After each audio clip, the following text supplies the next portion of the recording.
Students, आज हम लोगों को पढ़ना है derivation of Ohm's law from concept of electron mobility. हम लोग लिखेंगे derivation of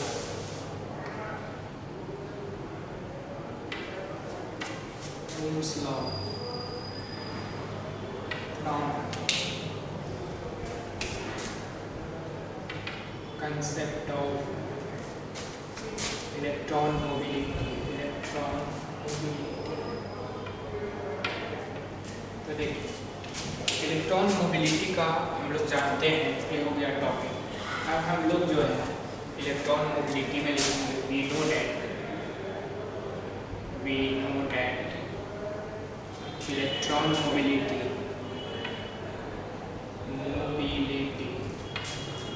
mu is equal to होता है डी बाई ई। तो mu is equal to I बट्टा एन ई ए वी बट्टा एल। यहाँ लिख देंगे सिंस डी बराबर आई बट्टा एन ई ए एंड ई बराबर होता है वी बाई एल। अब इसको अरेंज करके इधर ले आइए, तो हम लोग लिख सकते हैं V is equal to L divided by N E mu A और आई। ये इधर आ गया एन ई म्यू ए, भी इधर आ गया आई। अब इसमें से भी is equal to 1 by N E mu को एक टर्म ले लीजिए, एल बाई ए को और फिर आई। इसके लिए एक नया क्वांटिटी हम लोग डिफाइन किए हैं, रो एल बट्टा ए। अब एक साथ ले लीजिए आई, यहाँ लिख लेंगे सिंस से अच्छा रहेगा लेट रो बराबर 1 बाई एन ई म्यू। यहाँ देखिए एन ई म्यू क्वांटिटी को एक हम लोग मान लेते हैं रो। अब भी जो है, अब इस क्वांटिटी को भी is equal to R I. यहाँ पर फिर एक नया मान लेते हैं let R is equal to rho L by A. तो यहाँ दो नया हम लोग इंट्रोड्यूस किए क्वांटिटी, एक रो 1 बाई एन ई म्यू और दूसरा आर रो एल बाई ए। और यह जो लॉ आ गया भी इज प्रोपोर्शनल टू आई, इसी को हम लोग बोलते हैं ओम्स लॉ। अब इसको एक्सपेरिमेंटली कैसे प्रूव किया गया, उसके लिए हम लोग क्या करेंगे, सबसे पहले जो नया टर्म हम लोगों ने थ्योरेटिकली डिराइव किया, एक रेसिस्टेंस और एक रेसिस्टिविटी, इस दोनों के विषय में हम लोग पहले जानकारी लेंगे।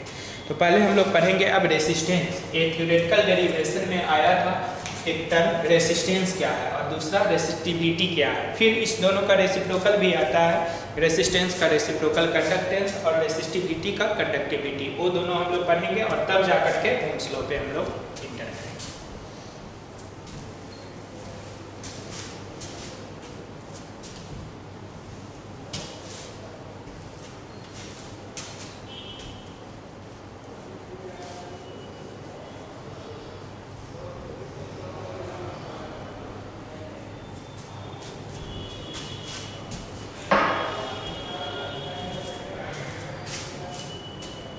अब इसके बाद जो हम लोग को करना है रेसिस्टेंस।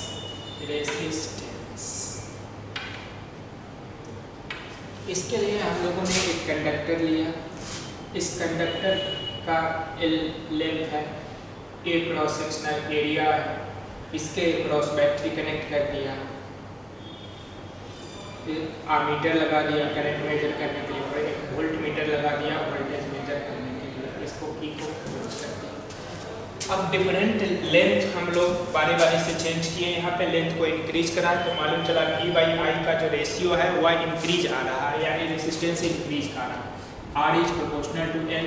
दूसरा आ गया R is proportional to cross sectional area अगर बढ़ा दिए तो ये रेसिस्टेंस घट गया, V बाई आई का रेशियो जो है घट गया, तो R is proportional to 1 by A.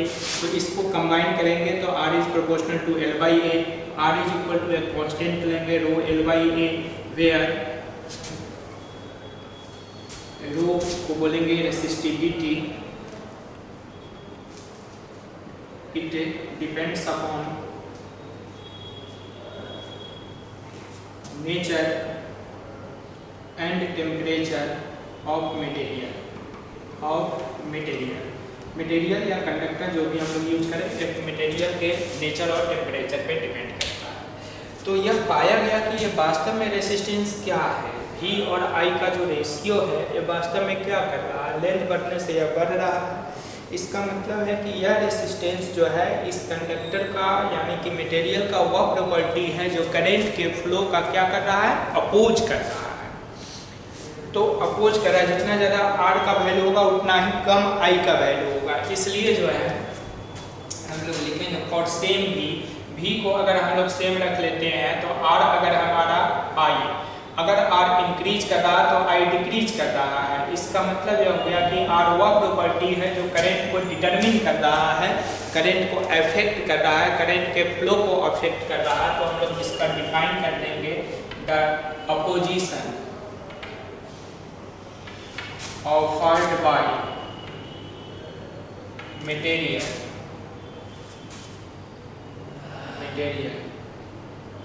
towards flow of electric current to it is called resistance.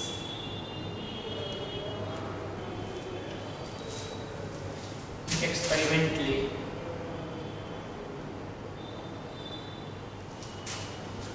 it is found that एक सब हम लोग लिख देंगे यहाँ पर। अब एक चीज आता है इसका SI यूनिट, तो SI यूनिट रेसिस्टेंस का हम लोग लेते हैं ओम, OHM। ये सिंबल हो गया ओम हो गया। जब पूरा नाम लिखिए OHM ओम, और ये हो गया।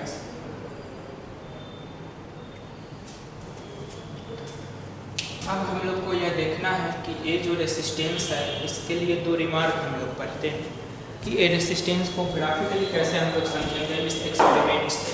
तो ग्राफिकली समझने के लिए हम लोगों ने रिमार्क 1 और रिमार्क 2 पढ़ा है।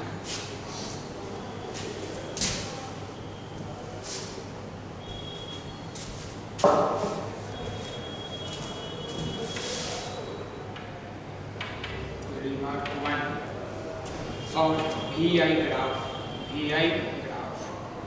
तो यह देखिए इसी में वोल्टेज y एक्सिस पे, करंट x एक्सिस पे, तो VI ग्राफ लेते हैं। तो यह जो स्लोप होता है थीटा, हम लोग लिखेंगे slope of VI graph is equal to tan theta is equal to V/I is equal to resistance of material, resistance of material.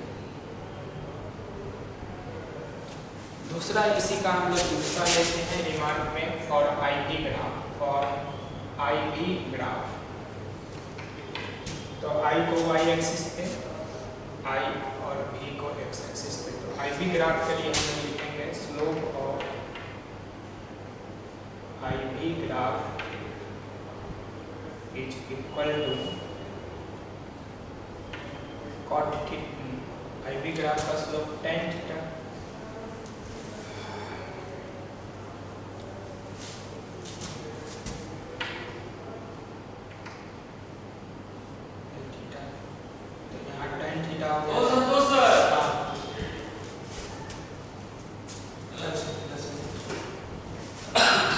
तो ये यहाँ पर देखिए IV ग्राफ के लिए यह tan थीटा हो गया, लेकिन यह tan थीटा जो है यह I बटा V। तो इसको हम लोग लिख सकते हैं 1/V/I, इसको लिख सकते हैं 1/R, और 1/R को हम लोग लिख सकते हैं रेसिप्रोकल ऑफ रेसिस्टेंस। अब जो है यहाँ पर रेसिप्रोकल ऑफ रेसिस्टेंस हम लोग वर्ड यूज करेंगे IV ग्राफ के लिए। अब एक रेसिस्टेंस का उल्टा होता है रेसिप्रोकल, जिसको हम लोग कंडक्टेंस बोलते हैं। यानी बार बार 1/R लिखना पॉसिबल नहीं होता है, पॉसिबल तो है लेकिन अच्छा नहीं लगता है, इसलिए हम लोग एक नया डिफाइन करते हैं टर्म जिसको कंडक्टेंस बोलते हैं। तो अब रेसिस्टेंस की जगह हम लोग ये बोलेंगे नेक्स्ट कंडक्टेंस।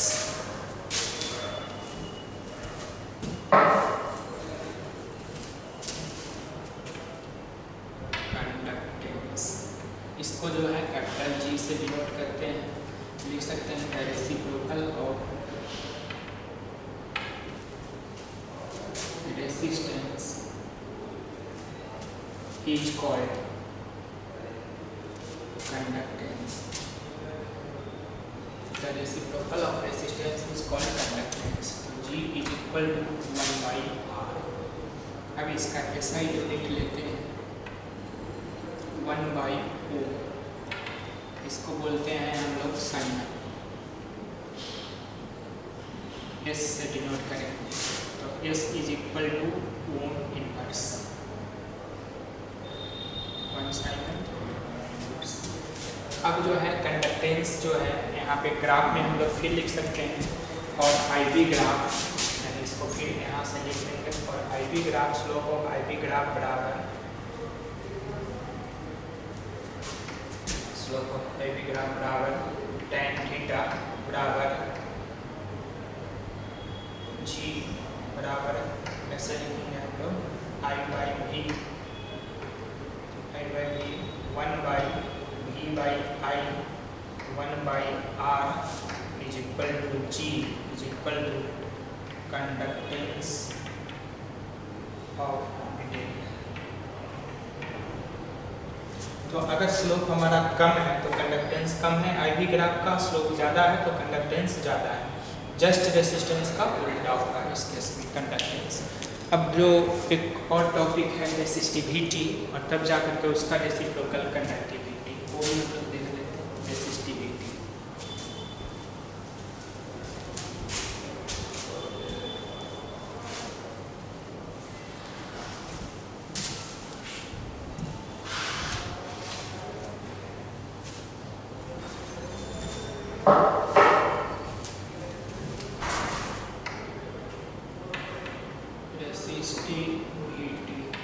इसको रो से डिनोट करेंगे, इसका दूसरा नाम है specific resistance.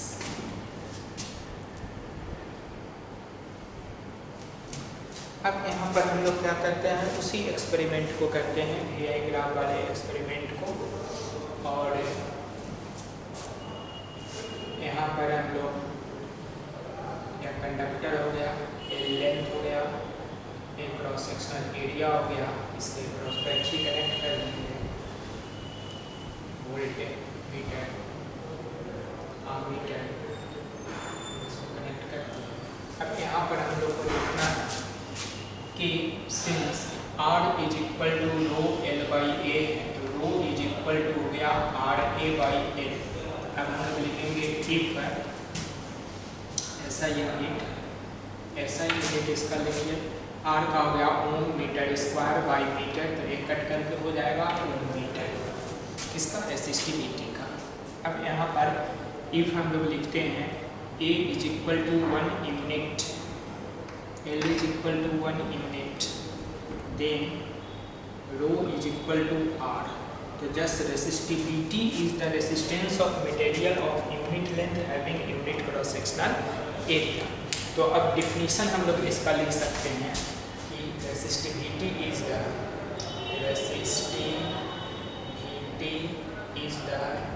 Resistance of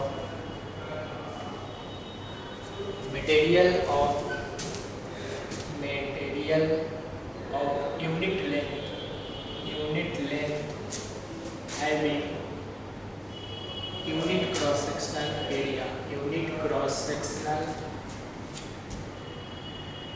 area.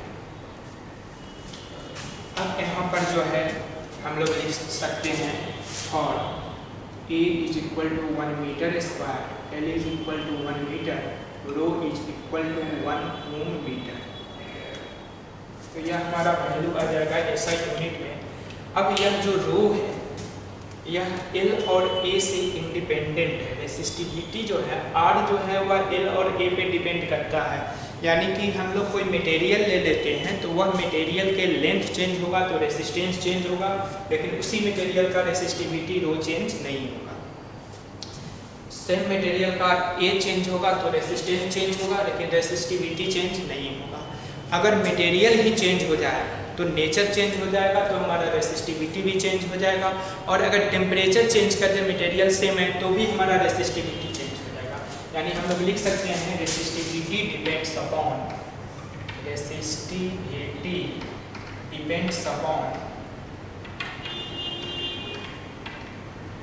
First में नेचर ऑफ मटेरियल और दूसरा में टेम्परेचर ऑफ मटेरियल। ये रेसिस्टिविटी दो पे डिपेंड करता है, और किसी भी मटेरियल के लिए उसके लेंथ और क्रॉस सेक्शनल एरिया से या इंडिपेंडेंट होता है रेसिस्टिविटी। इसका टेम्परेचर डिपेंडेंस जो है हम लोग नेक्स्ट क्लास में पढ़ेंगे। और रेसिस्टिविटी का भी एक जस्ट रेसिप्रोकल होता है जिसको हम लोग बोलते हैं कंडक्टिविटी या स्पेसिफिक कंडक्टेंस, तो उसको अब हम लोग पढ़ेंगे। यहाँ लिख देते हैं कंडक्टेंस, इसको हम लोग सिग्मा से डिनोट करेंगे, और स्पेसिफिक यहाँ कंडक्टिविटी और स्पेसिफिक कंडक्टेंस सीधे हो जाएगा reciprocal of resistivity is called conductivity. तो यहाँ डायरेक्ट फॉर्मूला हम लोग यूज करेंगे, सिग्मा इज इक्वल टू 1/ρ। अब इसका जो है यूनिट हम लोग लिखेंगे, और ऐसा यूनिट सेम डायग्राम यहाँ पर भी एक्सपेरिमेंट के लिए हम लोग यूज करते हैं। ऐसा यूनिट 1/ओम मीटर, इसको लिख सकते हैं हम ओम इनवर्स मीटर इनवर्स, इसी को हम लोग बोलते हैं siemens metre inverse, Sm-1 siemens metre inverse. अब जो है ये रेसिस्टिविटी जो है इतना पे डिपेंड किया, कंडक्टिविटी भी नेचर ऑफ मटेरियल पे डिपेंड करेगा और टेम्परेचर पे डिपेंड करेगा। Conductivity also depends upon nature of material and temperature of material। अब इस तरह हम लोग यहाँ बना लेते हैं R, यानी रेसिस्टेंस और इधर रेसिस्टिविटी। पहला इसका डिपेंडेंस चेक करना है, तो रेसिस्टेंस जो है it depends upon length L पे, तो लेंथ पे डिपेंड करता है, इंडिपेंडेंट ऑफ लेंथ यानी यह L पे डिपेंड नहीं करता। दूसरा पैरामीटर यहाँ ले लेते हैं हम लोग, यहाँ ले लेते हैं प्रॉपर्टी पैरामीटर और पैरामीटर। पहला में लेंथ, दूसरा में क्रॉस सेक्शनल एरिया, तीसरा में नेचर, चौथा में टेम्परेचर। रेसिस्टेंस, रेसिस्टिविटी, कंडक्टेंस और कंडक्टिविटी।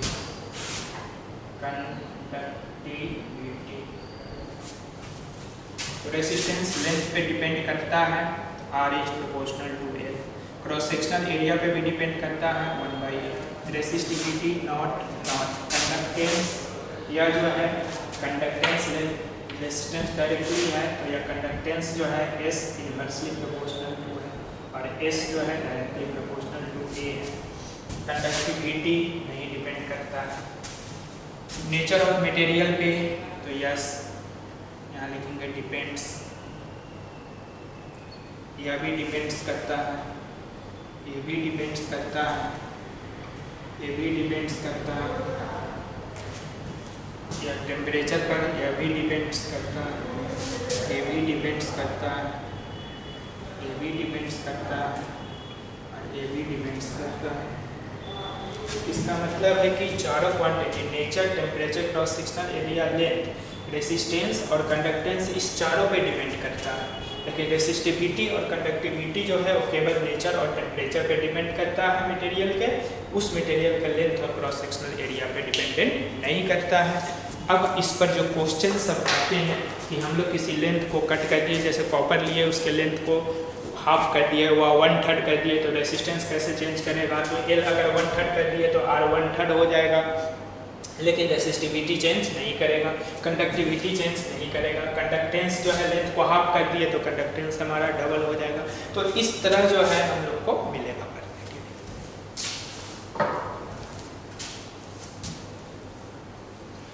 नेक्स्ट क्लास में हम लोग टेम्परेचर डिपेंडेंस ऑफ रेसिस्टिविटी करेंगे और उसके बाद रिलेशन सब करेंगे इसका।